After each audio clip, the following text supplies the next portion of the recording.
nostre reti di pubblica utilità, in particolare quelle elettriche, in Italia sono caratterizzate da un alto livello tecnologico.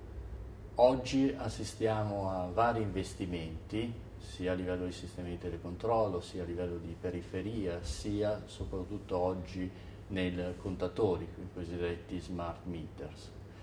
È il momento di fare sistema, è il momento di mettere insieme tutte le nostre competenze, le tecnologie e soprattutto le nostre persone per arrivare a un obiettivo comune, per perseguire una serie di investimenti che sono necessari per raggiungere un grado di eccellenza sicuramente invidiabile dal resto del mondo.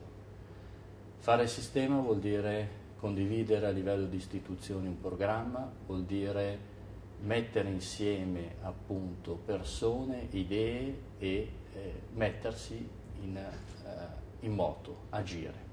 Il convegno del telecontrollo ha la velleità di innescare questo meccanismo e fare sistema.